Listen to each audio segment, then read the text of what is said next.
Ferrets are actually a keystone species in the prairies. They are a predator. They do prey specifically, 90% of their diet is on prairie dogs. So when you take out that balance, then you mix up the whole ecosystem.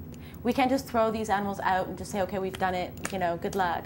We have to make sure that we monitor them, see how they are surviving and reacting to the habitat.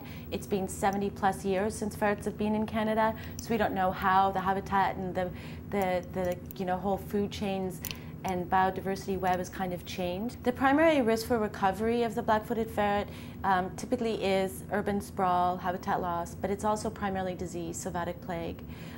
It's a flea-borne disease. It's an introduced disease into North America, and it's transferred by the fleas from carnivores to prairie dogs and ferrets, and it's pretty much 100% lethal.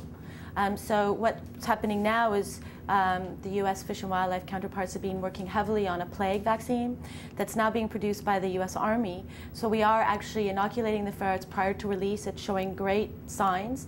The big question now, though, is coming up with a vaccine for prairie dogs. Because without prairie dogs, you can't have ferrets. Not only do they rely on them as 90% of their food source, but they also rely on their burrow systems for shelter, for raising their kits, etc. We really don't know what the projections are. Typically in the US, they have said that ferrets only eat prairie dogs and that they can't survive on ground squirrels or in ground squirrel burrows. Historical findings of ferrets in Canada, there have actually been ferrets found well far and away from any historical prairie dog habitat.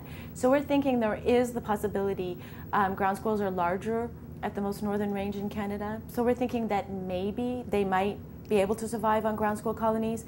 If that is the case, that is going to increase our habitat tenfold. And we won't know until we release the ferrets. They're going to tell us.